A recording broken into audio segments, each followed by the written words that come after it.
DNA was the next big battlefield. The Biosecure Act just might be the front line. Welcome back to Beyond the Bill Number, where we break down legislation shaping our world with a dash of context and a little bit of wit. I'm Sarah, and here with me today is Stephen, and we are talking about something that's part national security, part healthcare, and a whole lot of drama. The Biosecure Act. Stephen, are you ready to dive into this biotech battle royale? Ready and armed with facts as always, Sarah. Let's get into it. This issue as a whole, genetic testing, genetic data, these are things that have kind of been around in our culture, especially here in the States for a while with 23andMe. I remember my dad did it and he was like, oh, we have all this family in Norway. And I was like, we knew that, but okay, good to know. But I think he went and visited some of them. So like there are really cool pieces of it. But as the years have gone on, it's just kind of turned into a mess. And I think it's one of those things that is really common here, especially for countries that are operating in the US, where people consent to things that they don't realize they're consenting to, or they don't realize the gravitas of what they're consenting to. And it's really kind of become quite an issue here of what kind of impacts it can have on your family, your health, your life, your ability to get life insurance. And also there's privacy concerns up the wazoo. So Yes, it is. It's the history of genetic testing is very interesting. So it used to be maybe about 10 years ago or so. It was an immensely expensive, difficult thing to do. It took a long time. It could cost anything up to like $1 million to actually figure out a genetic code and so on. And then there was this revolution in the technology, really, which massively brought it down. It went down from like $1 million to $10, and it would only take you half an hour rather than a month. And so all of a sudden, everybody could do it, and that's when these companies started springing up, as well as, of course, revolutions in anthropological testing and so on, able to the ability to actually test ancient bones, which is quite remarkable.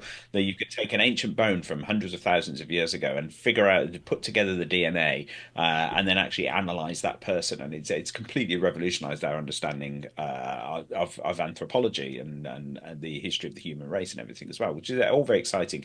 But yes, there's two elements to this, aren't there? There's two sides to it. There's the very serious side, which is getting tested to find out whether you have a particular genetic predisposition to a particular disease or condition, and is that hereditary? Are you going to pass it on to your kids? Is it something you might inherit from your parents? That kind of thing.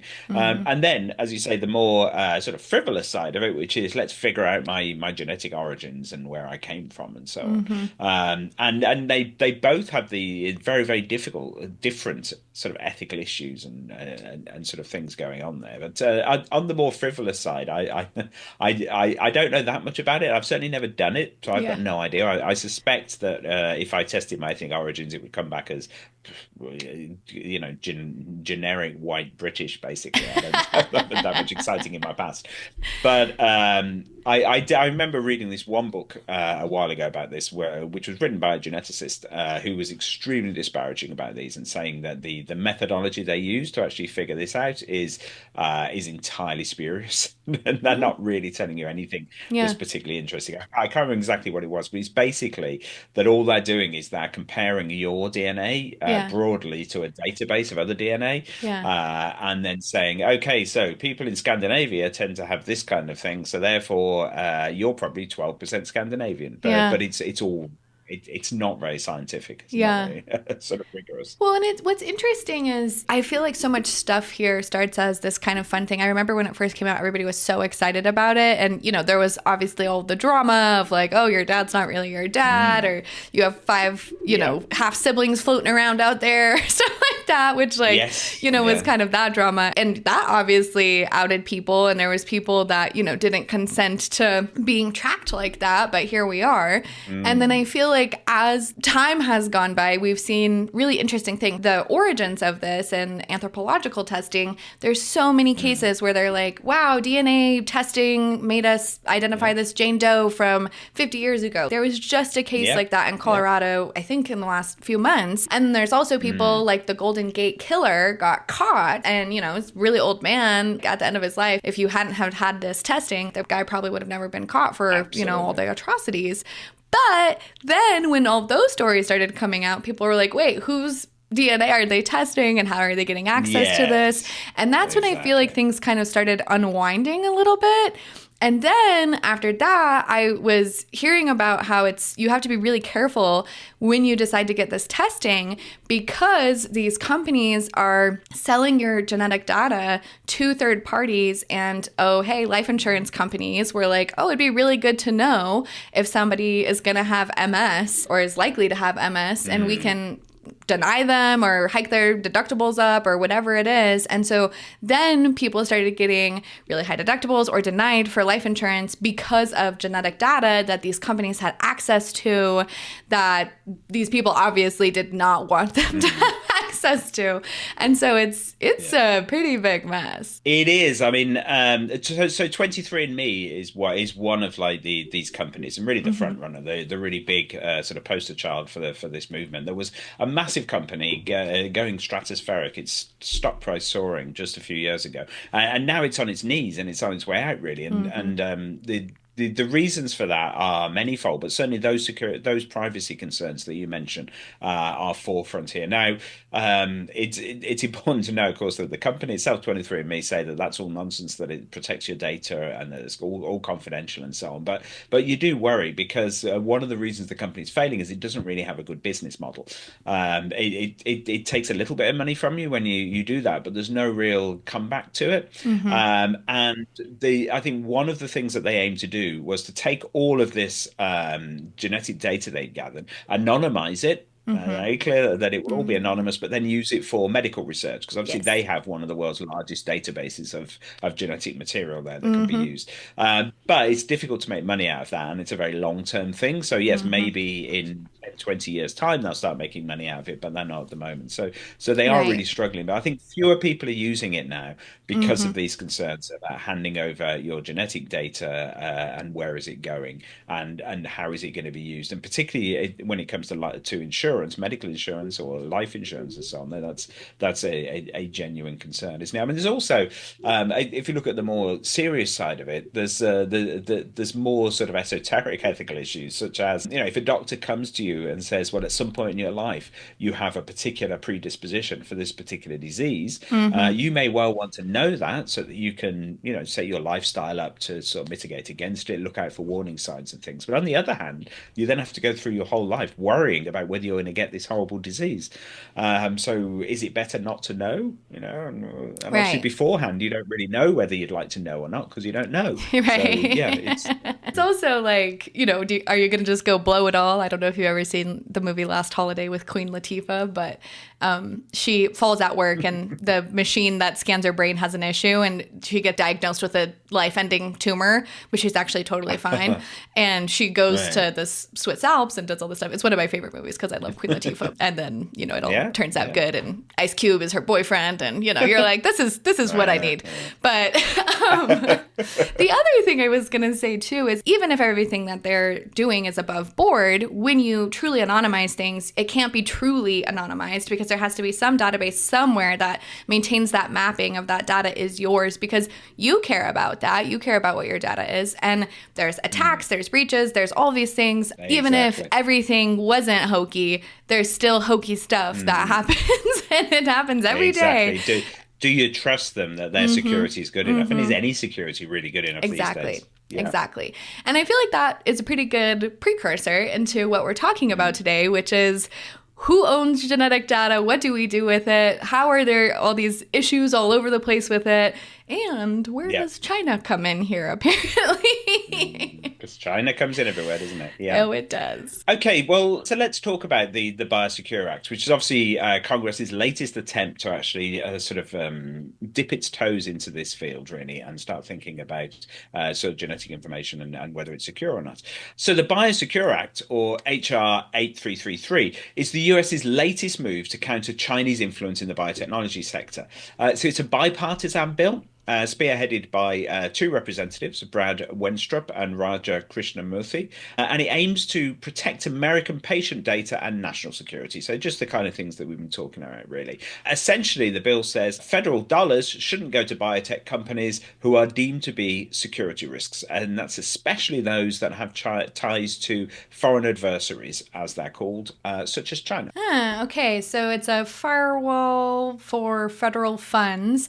And I hear that it doesn't just stop at barring certain companies, it also targets their partners. And what's kind of that ripple effect there? Exactly. So if a federal agency can't contract with, say, Woozy Aptech, then it also can't work with companies that use Woozy's services. So that could send sort of shockwaves through the entire biotech supply chain, which is obviously quite complicated, and force a lot of US companies to rethink their partnerships. All right, well, that sounds like a lot of consequences that might be intended or unintended as our theme is going this year. And let's talk a little bit about why this bill even exists. So supporters like Representative Krishnamurthy are painting a pretty chilling picture. Chinese companies weaponizing our genetic data, but how real is that threat? Well, it's not just fear mongering. Chinese law does require companies to share data with their government, as we know from looking at various other bills. And some biotech firms do have known ties to the People's Liberation Army. So it raises genuine concerns about genetic data being used for espionage or even to create bioweapons. Okay, bioweapons. That is straight out of a sci-fi thriller. How does that actually work? Well, it is a little bit science fictional at the moment, but there is real science there as well. So the idea is that sensitive genetic information, like data from blood tests, could theoretically be used to develop targeted bioweapons, or even to gain insights into population health vulnerabilities. Critics argue that it's better to act now before any real threat materializes. So you could see, for example, a malign actor, and there are a number of sort of fictional books about this where you can develop a virus or some other kind of disease that will just target certain people. So it will just target particular ethnic groups or nationalities and so on. And so certain people would be more resistant to it. So you could actually use it then as a weapon to attack a particular population. I feel like I see that almost every other week on my TV shows. Yes, yeah. On the flip side, not everyone is convinced that this bill is the answer. So Representative Jim McGovern, for instance, has been really vocal. And what's his beef with the Biosecure Act? Well, he argues that the bill's approach is too scattershot, really. He called it a whack-a-mole problem. So companies could just rebrand to dodge these restrictions and change their name and so on and just move on. And there's no way the legislation could be nimble enough to actually keep up with that. But he's also really concerned about naming specific companies without a thorough investigation or any kind of proper sort of process. He said it sets a really bad precedent, and it does come across more like a sort of a political move than a strategic one. You're targeting certain companies. I mean, he pointedly notes that condemning a person or organization without due process is more something that you expect to see in a country such as China rather than in the land of the free. And it certainly is very rare to name actual companies in legislation like this. I mean, we spoke a while back about the TikTok ban, which obviously was naming the company TikTok, and that's another example of it. But it is very, very rare for primary legislation of this kind to actually name individual companies, and it does feel uncomfortably like replacing the correct judicial process with a political. Okay. Well, and he's not really alone in these concerns. The healthcare executives are also pretty worried about this, right? Exactly. So Umar Hayat from Gladius Therapeutics, which is a great name for a biotech company, Gladius Therapeutics, thinks that this is more about politics than real security risks. So his argument is basically biotech innovation thrives on global collaboration. And so for the US to cut off ties with Chinese companies, and remember, it's not only China, it's other countries as well, could really slow down breakthroughs in critical areas like cancer research. And speaking of Chinese companies, how are they responding to all of this? I can't imagine well.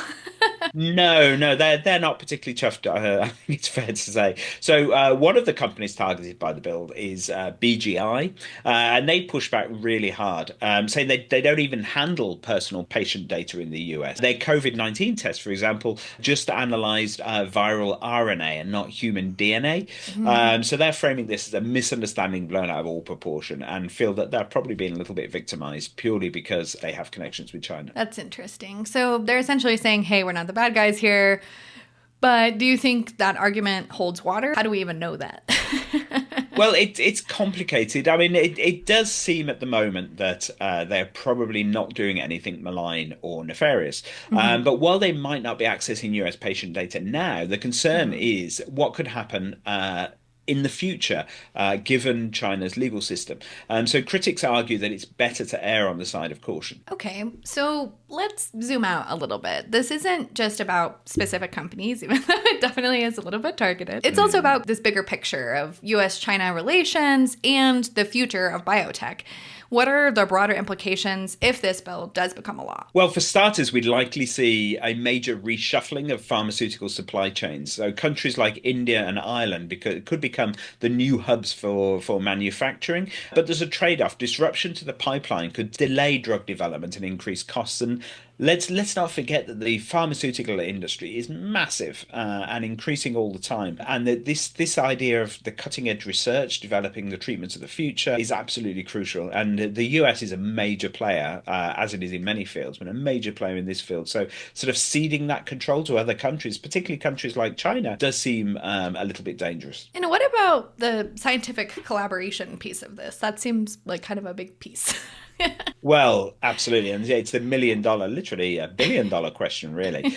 So national security is crucial, but global cooperation has driven huge advances in healthcare. The COVID-19 vaccines were a really great example of this. And in fact, the whole attempt to tackle COVID during that particular emergency relied on doctors all over the world being able to quickly and easily collaborate together to come up with treatments and vaccines and so on that helped us all. So if you restrict that collaboration, you could slow down innovation at a time when we need it most, because let's face it, the next pandemic could be just around the corner. Okay, well, with that, what is next for the Biosecure Act? Well, it's heading to the Senate, and it did have broad bipartisan support in the House, and it appears to have that support as well in the Senate. So even in this lame duck session, it does seem to have a good chance of passing. But even if it does become law, we can expect challenges, legal disputes, supply chain headaches, and so on. It could be a game changer, but it certainly won't solve every issue in US-China biotech relations overnight, and in fact could have, of course, exacerbate a lot of problems and create a lot of new ones. Well, and I'm sure that debate won't stop here.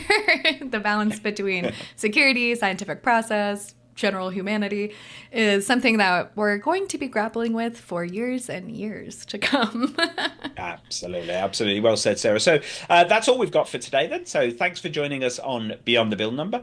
Be sure to check out the full issue voter analysis for even more insights. And don't forget to subscribe, rate, share the podcast, comment anything that you would like to hear us talk about. And until next time, stay curious and keep questioning the bills shaping our world.